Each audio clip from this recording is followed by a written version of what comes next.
Bismillah. Assalamualaikum warahmatullahi wabarakatuh. Waalaikumsalam warahmatullahi wabarakatuh.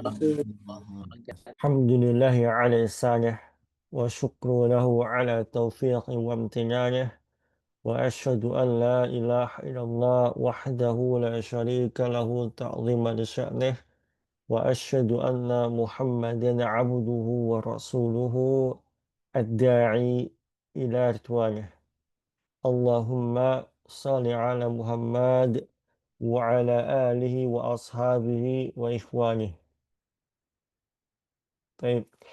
Alhamdulillah Allah Jalla fi'ula memberikan taufik kepada kita untuk bisa berjumpa pada pertemuan perdana dalam pembahasan kitab Tauhid yang berjudul Al-Khulasah Al-Asasiyah fil Masail Al-I'tiqadiyah. Eh, Biasanya teman-teman, saya mau izin, biasanya pertemuan perdana itu saya selalu tidak pernah masuk kepada materi, tapi lebih kepada kita berkenalan, lalu saya menjelaskan metodologi pembelajaran kita, lalu saya memberikan gambaran terkait kitab yang akan kita bahas. Sebelum itu, izinkan saya untuk memperkenalkan diri. Nama saya Abu Musa Al-Fadani, berasal dari Sumatera Barat. Saya suku Minang. Kemudian secara pendidikan memang saya agak unik kali ya. Jadi saya eh, mengambil kuliah di dua bidang yang sangat berbeda. Saya kuliah umum dan kuliah ilmu syar'i. Adapun kuliah umum saya dari saya insinyur, saya S1, S2, S3 semuanya di ITS Surabaya, Institut Teknologi 10 November Surabaya. Saya kuliah teknologi, khususnya di teknologi IT atau komputer. Ya, lalu kuliah ilmu syar'i, saya kuliah di Lipia I'dad dan Lipia Iqtisad Islami. Nah, kalau Lipia I'dad itu berarti fokusnya di persiapan bahasa Arab, ya. Lalu kalau S1-nya saya masih menempuh di jurusan ekonomi syariah, ekonomi syariah. Nah, di Madinah Salam ini saya diminta untuk mengajarkan mata kuliah tauhid. Ya, kira-kira saya sudah mengajar itu sepertinya 2,5 tahun ya. Ya, kira-kira 2,5 tahun saya mengajar tauhid di Madinah Salam. Oke. Kemudian profil saya. Ya, saya izin share dulu teman-teman. Oke, sebentar. Nah, kalau teman-teman punya sosial media, bolehlah teman-teman buka situs pribadi saya, alfadani.com ya. Alfadani.com ya. Di sana ada beberapa sosial media saya, Facebook, X, Instagram, LinkedIn. Oh, kepencet. Sorry. Ya ibadiyalladzina amanu Oke, bentar. Ya, ada YouTube saya juga, dan ada TikTok juga ya. Teman-teman bolehlah kita saling terhubung di sosial media. Kita saling apa bisa berbagi di sosial media. bisa diklik aja ya di di icon sosial media tersebut ya. Saya paling aktif itu di Facebook, lalu di Instagram, lalu di YouTube. Nah, insya Allah bolehlah kita ya eh, saling terhubung ya di sosial media. Oke, kemudian saya bekerja, sebetulnya saya punya, atau lebih tepatnya saya direktur di dua yayasan dan di tiga PT, tiga perusahaan.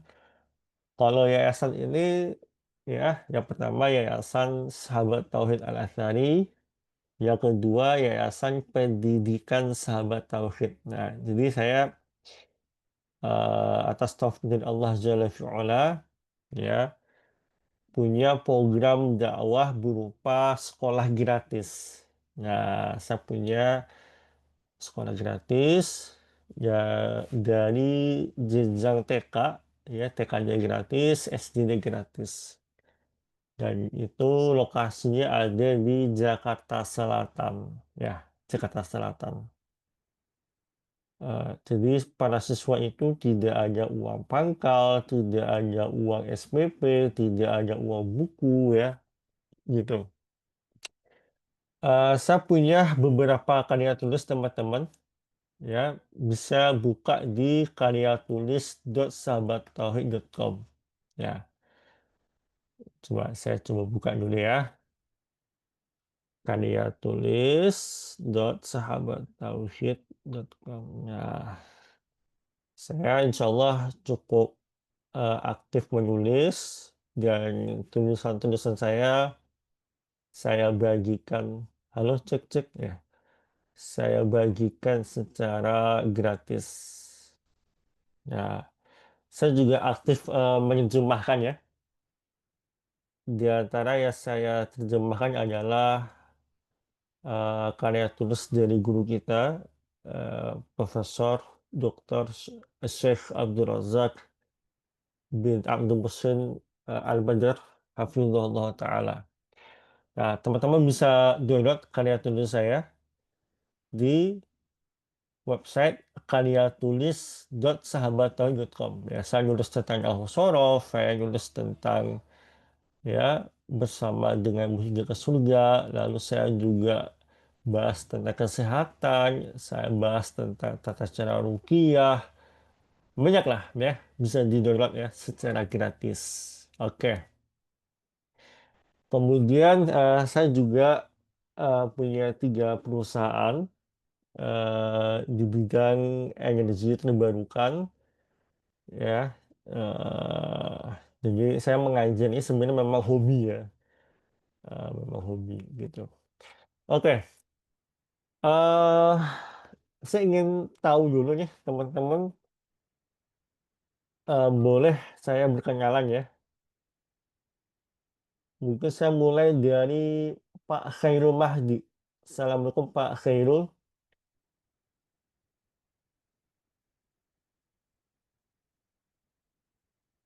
Halo teman-teman, Pak Khairul Mahdi.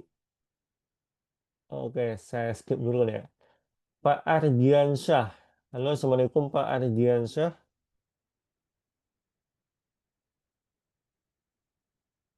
Oke, ini satu pun nggak ada yang respon ya. Ini teman-teman mungkin nyimak sambil tiduran kali ya. Enggak, Ustaz, insya Allah. Nggak ya, saya. Saya pengen tahu teman-teman yang sudah pernah belajar bahasa Arab siapa nih? Bisa raise hand atau bisa tulis di komentar atau bisa menyampaikannya. Siapa aja nih yang sudah belajar bahasa Arab? Ya, bisa raise hand ya teman-teman. Ya, saya pengen tahu.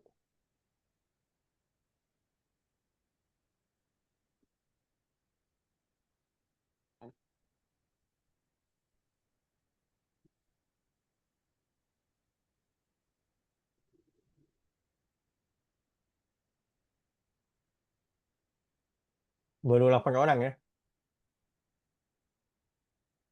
Iya, usia saya, ya saya usia sudah 31 tahun teman-teman ya. 31. eh oke, baru 7 ya. Yang oke. Mengapa saya bertanya demikian? Ya, karena metode saya mengajar itu adalah saya meminta peserta untuk membaca arabnya, lalu langsung diterjemahkan. Nah, nanti kalau misalnya teman-teman salah dalam membaca, maka saya koreksi. Nah, lalu kalau teman-teman salah dalam menerjemahkan, saya perbaiki. Nah, gitu. Jadi lebih interaktif ya kita ke depannya, dan saya memberikan ya wadah buat teman-teman untuk banyak berlatih bahasa Arab. Ya, kalau saya hanya membacakan, lalu saya terjemahkan, lalu saya jelaskan, maka teman-teman nggak punya kesempatan untuk mengasah kemampuan bahasa Arab. Ya, alhamdulillah dari angkatan sebelumnya itu ya sangat memuaskan sekali ya, mereka bisa baca, bisa menerjemahkan. Dan poin penting adalah jangan pernah takut salah teman-teman. Ya, jangan pernah takut salah. Yang namanya kita belajar, ya salah baca atau salah terjemah itu hal yang lumrah, ya hal yang lazim, nggak apa-apa. Namanya juga kita masih belajar. Nah, saya akan coba perlihatkan teman-teman modul pembelajaran kita. Saya nggak tahu teman-teman sudah punya fisik nggak ya kitab ini? Yang belum punya siapa nih? Belum, Ustaz. Ya, setahu saya, oh ya, teman-teman pastinya nggak bisa dapetin e-book dari kitab ini karena nggak boleh sama ya pusat. Tapi saya hanya bisa menampilkan saja. Saran saya teman-teman segera miliki ya bukunya itu. Nah, jadi metodologi kita saya akan minta secara bergilir ya satu persatu. Misalnya yang pertama Bapak A misalnya, dia baca dari definisi tauhid ya secara lugotan, ya secara bahasa. Maka dia baca at-tauhidu lugatan masdaru wahda yuwahidu ay ja'alahu wahidan. Lalu dia terjemahkan ya, at-tauhid secara bahasa adalah ya masdarnya wahada yuwahidu, yang bermakna apa? Ya, menjadikan ya esa atau satu. Kayak gitu. Ya, kalau salah saya koreksi. Ya, kalau benar, alhamdulillah bisa lanjut. Gitu ya. Sehingga eh, saya minta teman-teman untuk ya bisa fokus, ya bisa interaktif ya.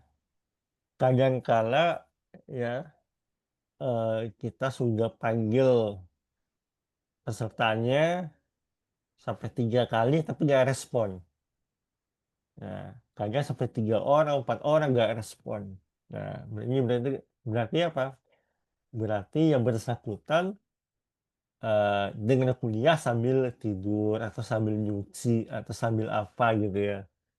Nah, jadi saya minta waktu teman-teman, ketika teman-teman sudah meluangkan waktu di jam ini, ya maka udah totalitas saja. Ya, nggak usah di sambil-sambilnya. Gitu.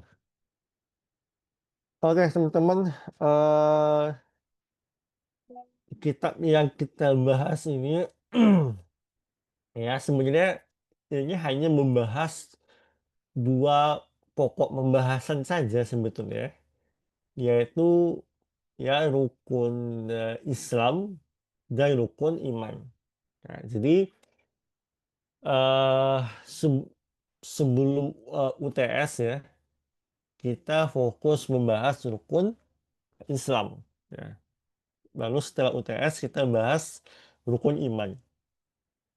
Nah, perbedaan yang signifikan adalah kalau rukunnya Islam itu berarti amalan jawarih, amalan fisik.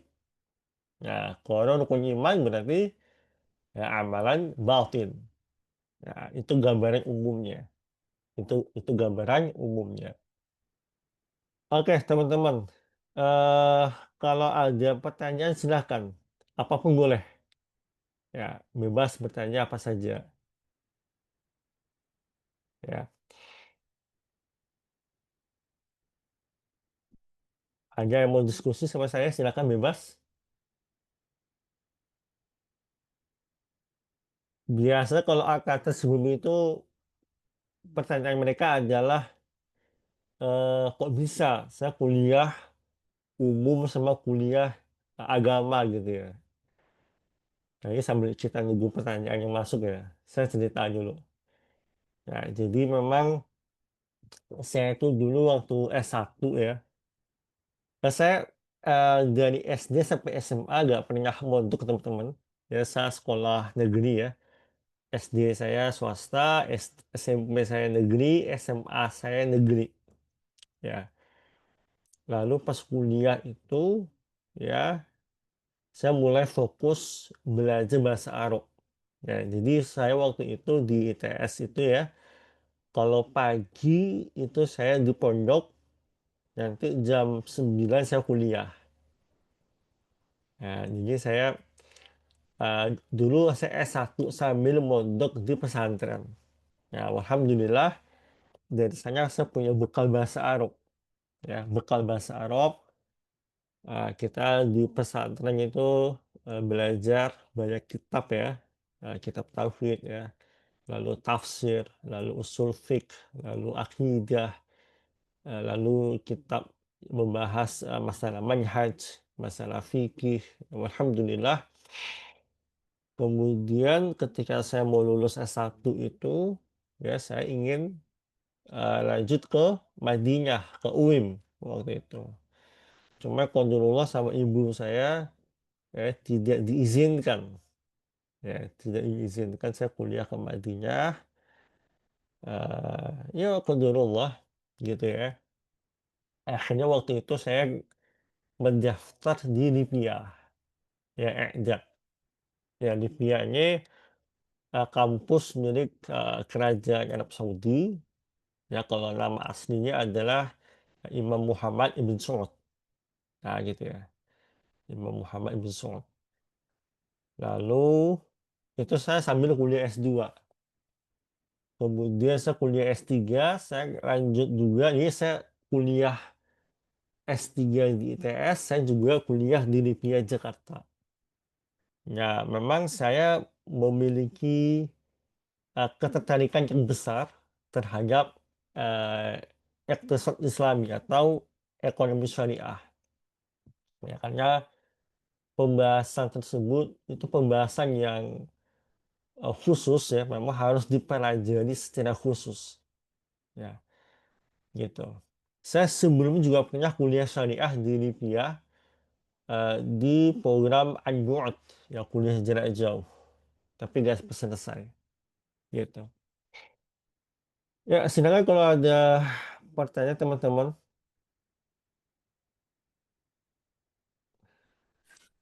Ustadz bertanya domisilinya di mana Ustadz? Oke, saya domisili Jakarta Selatan. Nggak jauh dari sekolah yang saya bikin. Ya, sekolah gratis saya juga di Jakarta Selatan. Gitu. Ada lagi yang lain silakan. Teman-teman kalau masih belum bisa bahasa Arab, ya nggak usah khawatir. Dan jangan bersedih teman-teman ya.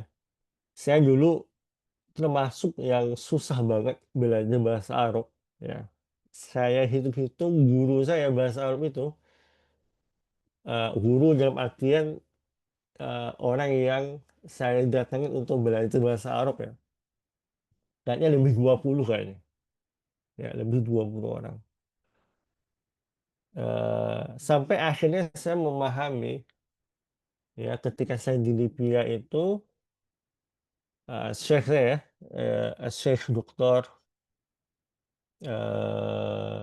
Sulaiman Sulaiman At-Tuwaijir, beliau memberikan nasihat yang bagus sekali ya bagi orang-orang yang ingin belajar bahasa asing ya. Kata beliau, cara paling tepat dan paling cepat ya untuk bisa belajar bahasa Arab ataupun bahasa asing adalah menggunakan cara belajarnya anak bayi ya, atau anak balita.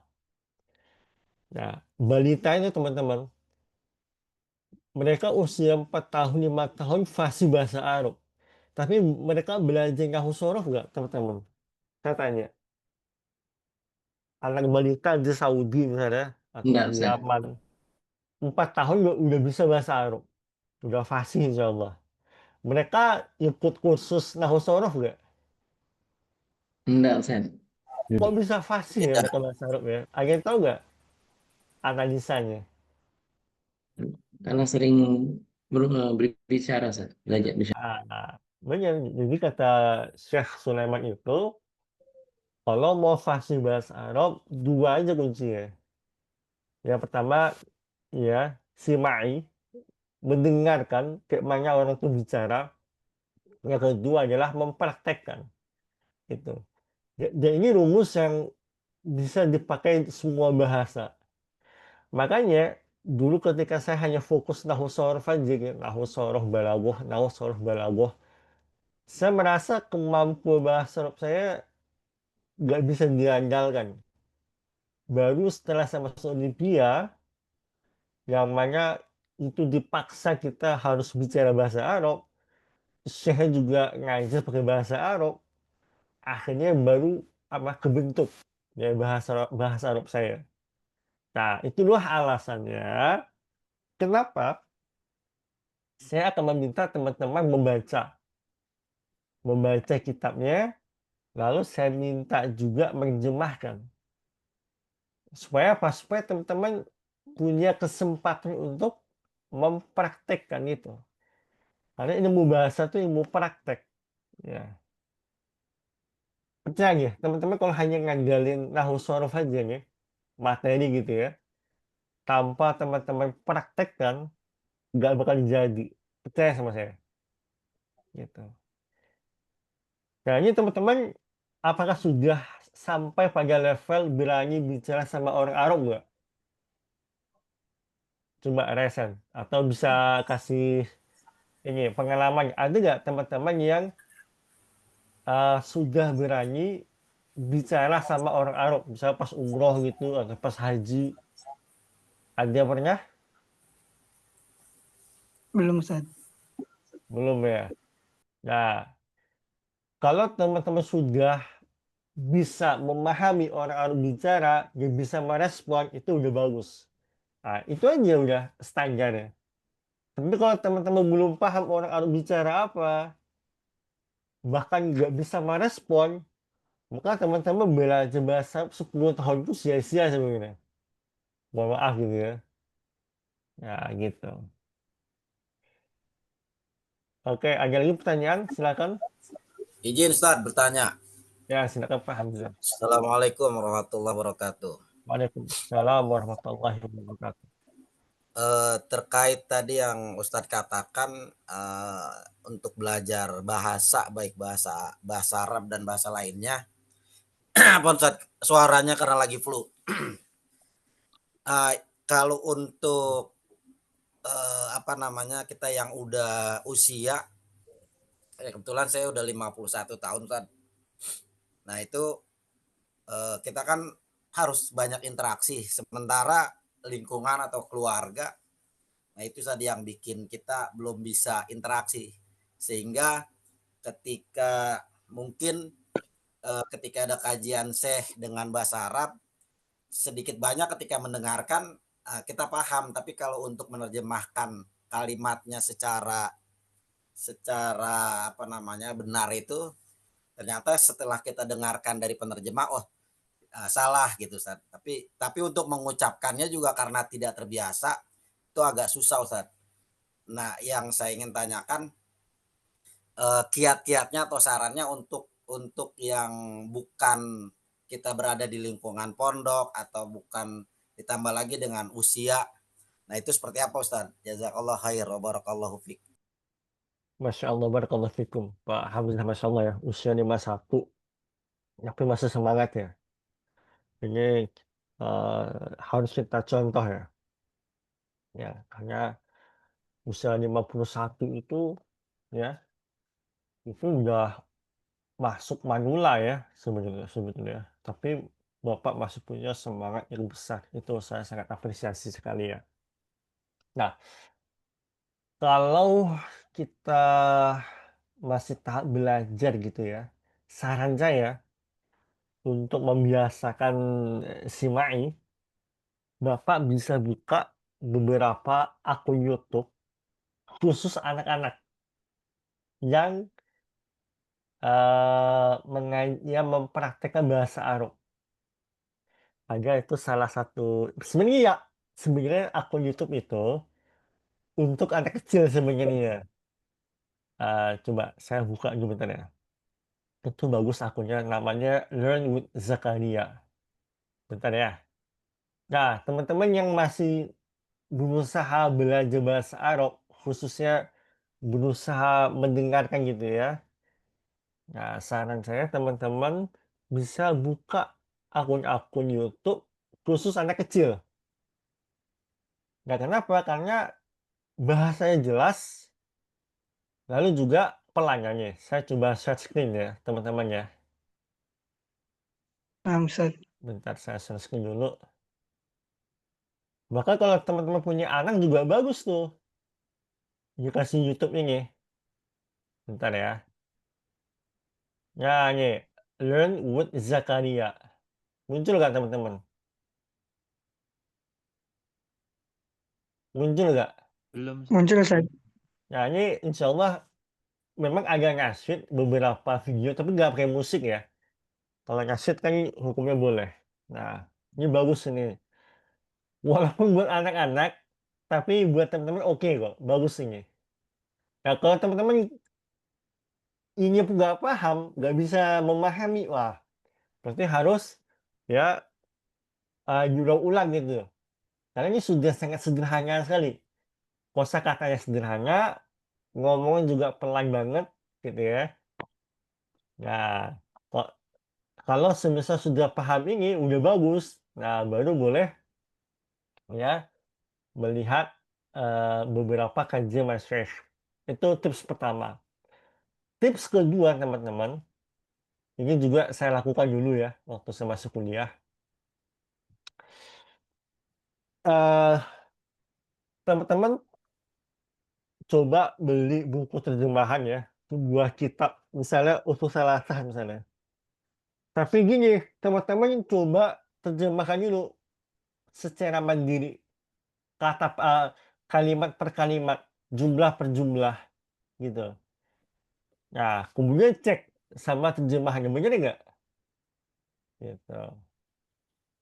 Atau boleh juga teman-teman download karya tulis saya, khususnya yang terjemahannya kitab Syekh Abdul Razak, download itu, lalu teman-teman coba baca sambil terjemahkan, tanpa melihat hasil terjemahan saya. Nah, mulai dari kalimat per kalimat. Nah, kemudian cek, begini nggak? Kalau sudah betul, alhamdulillah. Lanjut kalimat kedua sampai seterusnya. Ya, itu untuk apa? Melatih sense kita dalam menerjemahkan. Karena gini, menerjemahkan itu ada dua bentuk ya. Menerjemahkan retellect, dan ini nggak begitu bagus ya. Yang kedua adalah menerjemahkan secara makna. Ini yang paling bagus. Ya, kadangkala kita dalam memahami sebuah teks itu kita nggak bisa hanya recollect aja, tapi kita harus paham konteks si penulis itu apa. Makanya saya sering bilang teman-teman, mengapa kalau kita itu ya masih bergantung kepada buku terjemahan, maka sebetulnya kita masih taklid. Taklid kepada apa? Taklid kepada si penerjemah. Ketika si penerjemah salah, maka salah juga si pembacanya. Ya. Dan orang kalau menerjemahkan itu, dia pasti menerjemahkan sesuai pemahaman dia. Itu pasti. Sesuai konteks yang dia pelajari. Sesuai akidah yang dia pelajari. Ya, contohnya, kalau dia orang Mu'tazilah, ya, lalu dia membuat terjemahan Al-Quran, ya pasti arahnya arah Mu'tazilah, ya, hasil terjemahannya. Mengapa demikian? Karena dia menerjemahkan sesuai konteks yang dia punya. Makanya bahaya kalau kita masih ya bergantung penuh pada buku terjemahan, maka mohon maaf ya, ya kita masih hitungannya masih taklid kepada si penerjemah. Kalau penerjemah salah, akidahnya salah pula kita, na'udzubillah. Nah, gitu. Jadi gitu Pak ya, tipsnya. Pertama, simaknya bisa bisa simak akun-akun YouTube anak kecil ya. Ya, kalau udah merasa oke, baru menyimak kajian para masyayikh gitu. Lalu untuk mengasah kemampuan menerjemahkannya, ya bisa beli buku terjemahan atau download kitab terjemahan, lalu coba terjemahkan secara mandiri. Saya pun dulu gitu juga kok. Ya, saya suka beli buku terjemahan, ya misalnya Timbun Nabawi, misalnya apalagi gitu ya. Lalu saya berlatih dengan itu. Saya coba terjemahkan dulu versi saya, lalu saya komparasikan sama versi buku terjemahan. Kalau maknanya sama, mungkin nggak sama persis ya terjemahnya. Tapi kalau konteks sama udah benar berarti. Alhamdulillah. Gitu. Berarti aja. Karena teman-teman mau belajar kaidah sampai 20 tahun pun, percaya sama saya. Nggak bakal berasa hasilnya. Bener nggak? Ya. Kayaknya kan banyak ya keluhan ya. Udah belajar bahasa Arab 10 tahun, 15 tahun, tapi kok nggak ada bekasnya gitu ya. Kaidahnya paham, mubtada'nya paham kaidahnya, khabarnya paham, bunuh ilahnya paham. Tapi kalau disuruh baca kitab, nggak bisa. Kalau disuruh menerjemahkan, nggak bisa. Kalau ketemu sama orang Arab, nggak paham. Padahal sudah belasan tahun belajar bahasa Arab. Nah, itu kurang praktek aja sebenarnya. Kalau lebih bagus lagi, kalau teman-teman umroh gitu ya, bicara aja bahasa Arab. Salah-salah mereka paham insya Allah. Ya, apalagi di Mekah Madinah itu, ya kebanyakan orang-orang yang apa namanya orang India, Pakistan gitu ya, kadang bahasa Arabnya juga nggak genah juga. Gitu ya, Bapak yang bertanya Pak Hamzah tadi ya. Syukran Ustaz, jazakallah khair. Waalaikumsalam. Ada lagi silakan.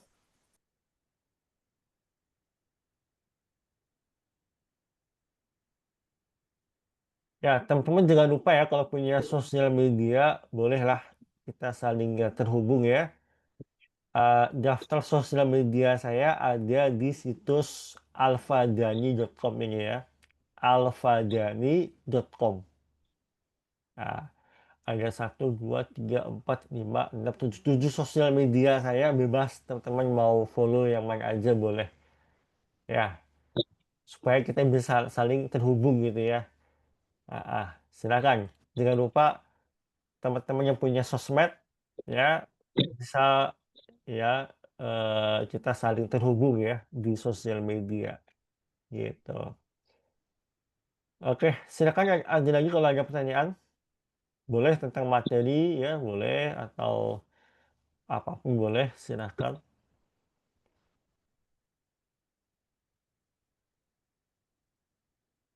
Kita insya Allah setiap harinya itu sampai jam 6.30 teman-teman. 6.30 dan seringkali nggak bakal berasa ya. Ah, ah. Ini Pak Samsul Bahari tidak bisa ikut full ya, karena kerja 6 hari kerja. Waduh. eh Sebelum pernah sih ada ya kayak gitu. Jam 6.30 dia atau 6.15 dia izin. Nggak ada. Nggak apa.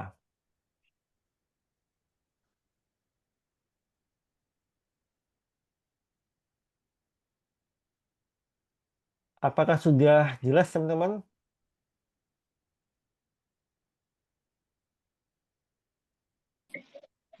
Ini ada pertanyaan Pak Faisal ya. Saya punya perusahaan pertama di bidang energi terbarukan. Itu satu, saya buat beberapa alat ya.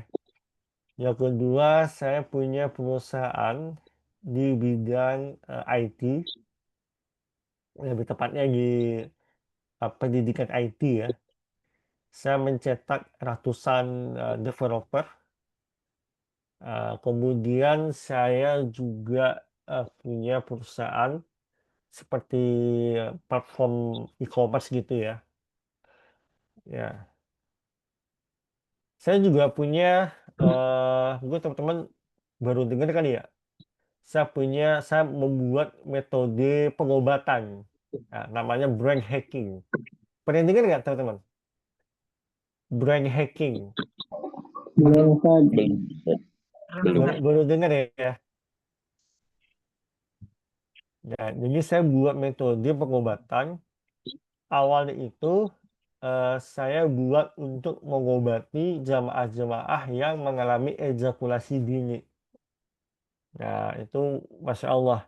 Saya tulis bukunya itu terjual ribuan eksemplar. Ya, cara mengobati penyakit ejakulasi dini. Terus kemudian saya kembangkan lagi untuk mengobati gangguan kejiwaan. Ya, kayak skizo, kayak halusinasi, kayak apa namanya OCD gitu ya. Kemudian saya kembangkan lagi untuk mengobati Parkinson. Nah, teman-teman bisa bisa cek di YouTube saya, itu aja kok testimoninya. Nah, terus saya kembangin juga yang paling viral kemarin itu saya mengobati pasien homoseksual LGBT. Dan itu semua gratis teman-teman ya. Saya dari 2015 kalau rupiah itu saya gratis. Ya kalau brain hack ini juga gratis, nggak berbayar gitu. Ya. Lalu ada pertanyaan dari Pak Teguh ya. Nama sekolahnya apa? Nah, nama sekolahnya kalau TK sama SD namanya Syekhul Islam Ibn Taimiyah. Ya, Syekhul Islam Ibn Taimiyah. Itu sekolah gratis. Dan itu tidak ada donatur. Jadi memang dari uang pribadi aja. Target saya tuh pengen bikin SMP juga gratis, SMA gratis, sampai kampus gratis. Gitu. Nah, kalau rumah Quran namanya rumah Quran Sahabat Tauhid. Itu gratis juga. Ya, semuanya gratis. Nah, mungkin teman-teman heran ya, loh, kok saya mau ngajar gitu ya. Makanya saya punya perusahaan ya. Memang hobi saya ngajar. Ya, saya diminta ngajar dan saya suka mengajar tauhid. Ya, maka saya ambil. Gitu. Jadi saya mengajar ini hobi sebenarnya. Ya, memang memang senang saya. Karena ketika saya mengajar ini adalah wadahnya untuk salah satunya untuk murojaah. Murojaah gitu. Afwan Ustadz, Jakarta Selatannya di mana tadi Ustadz? Di Pancoran. Pancoran.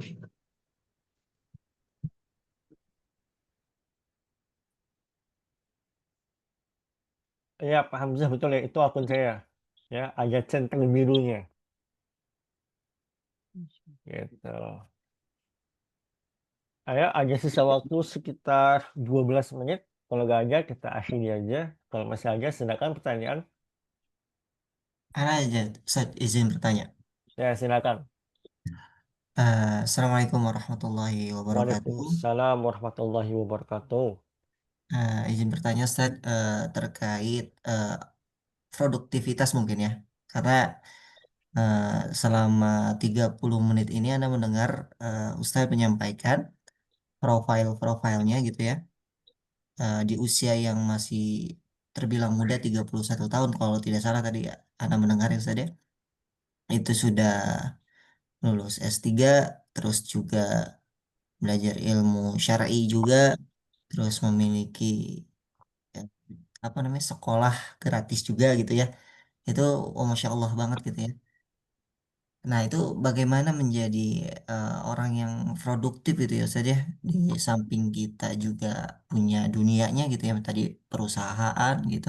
Yang kedua, kita juga tidak meninggalkan ilmu syar'inya gitu Ustaz. Nah, itu bagaimana membagi waktunya kadang anak pribadi gitu Ustaz ya untuk bisa belajar satu aja misalnya belajar bahasa Arab nih itu nanti yang lainnya jadi tercecer gitu ya. Misalkan murojaah Al-Qur'annya jadi berkurang kayak gitu. Nah, itu untuk bisa membagi waktunya itu seperti apa, Ustaz? Barakallahu fiik.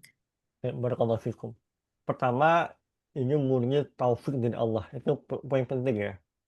Ya, kalau bukan taufik dari Allah, nggak bakal bisa. Mustahil. Jadi kita pertama-tama minta taufik sama Allah Jalla fi'ala. Itu pertama. Yang kedua, eh, efisiensi waktu. Ya. Jadi saya itu tipe orang yang eh saya buat istilah itu microtask ya. Jadi saya dalam perusahaan itu udah saya definisikan ngapain aja sampai hal-hal paling remeh pun saya tulis di buku saya atau di HP. Jadi hal ini harus A B C D E sampai Z sedetail mungkin sehingga nggak ada waktu sia-sia. Nggak ada misalnya jam segini ketemu orang tua, jam segini ketemu sama fulan, jam segini harus ini harus itu. Nah, sehingga efisiensinya maksimal. Nah, kadang-kala kita tuh sebetulnya bukan nggak punya waktu sebenarnya, tapi kita nggak mampu nge-adjust waktu kita aja, itu aja sebenarnya.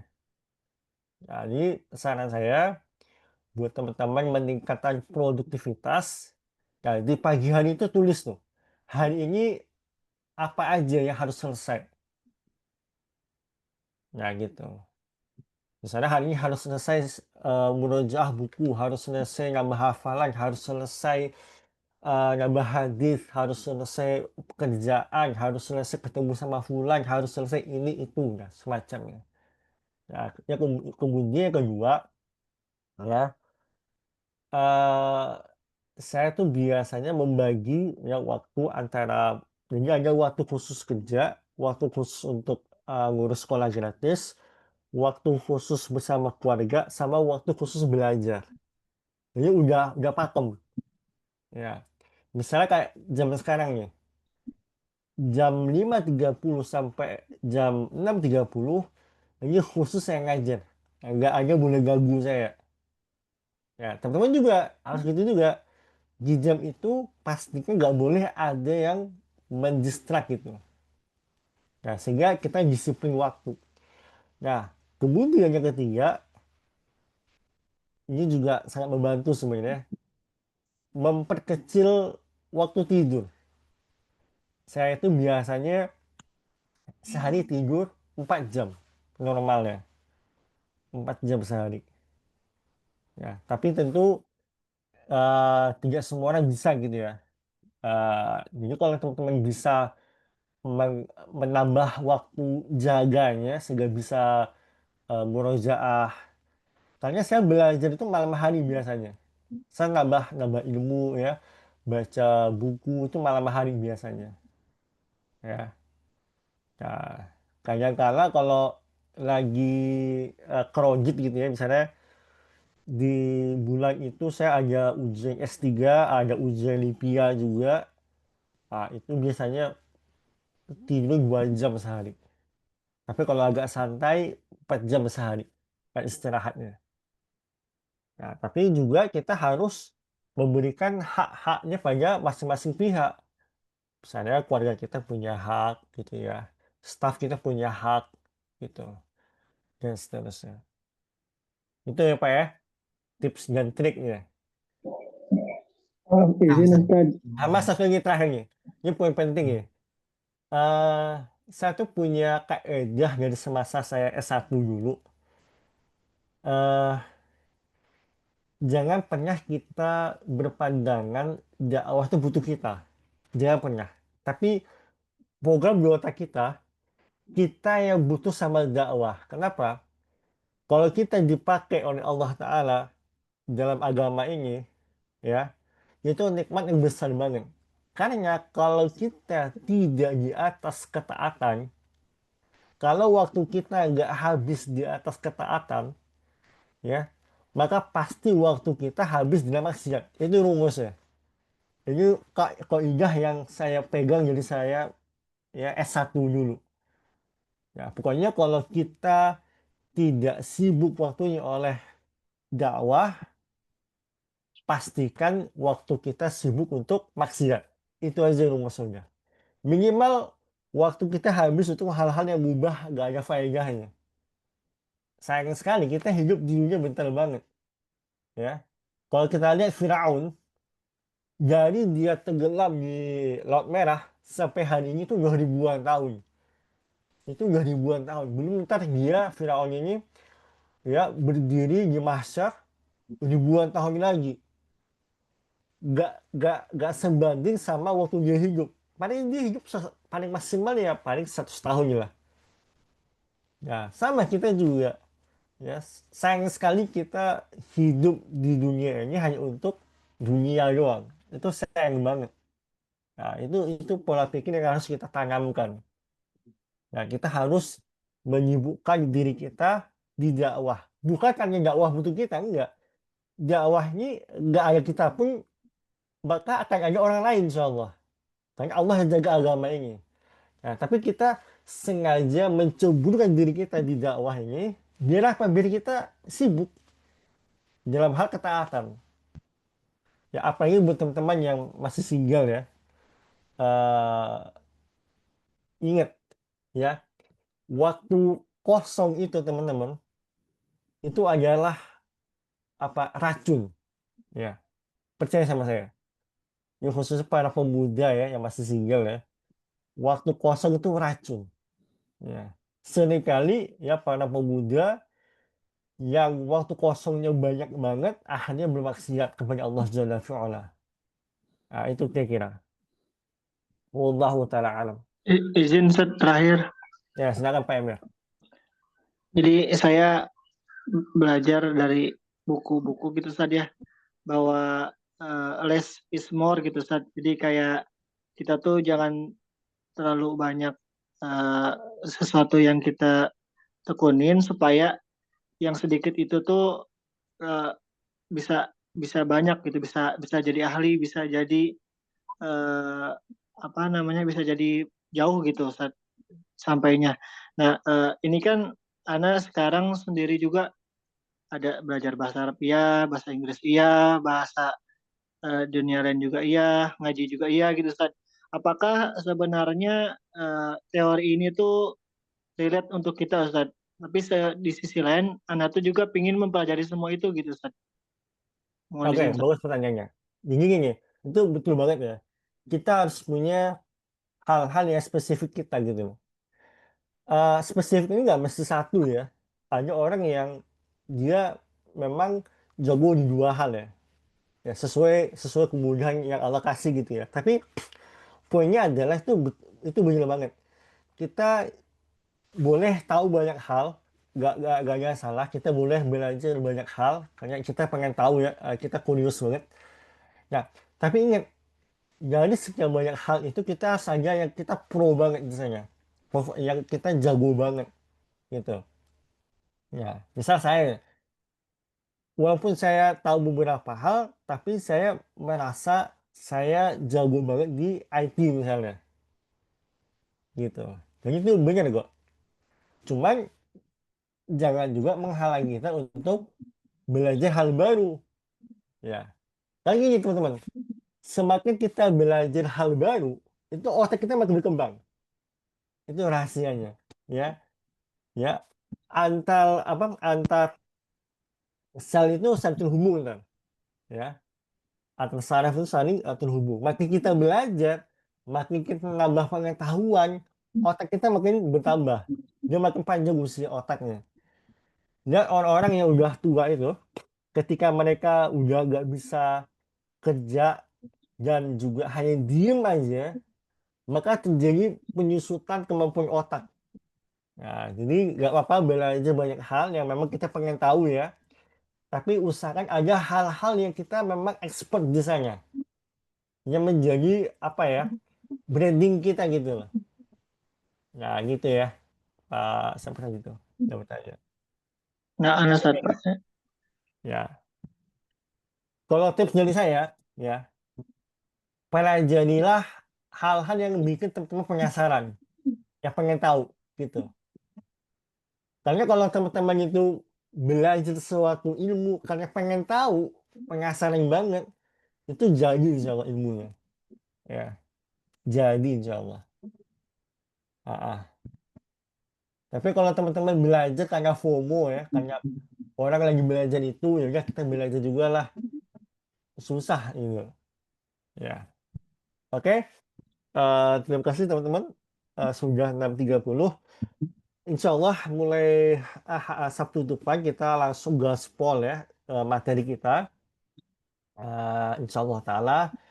Kalau ada yang salah, saya mohon maaf.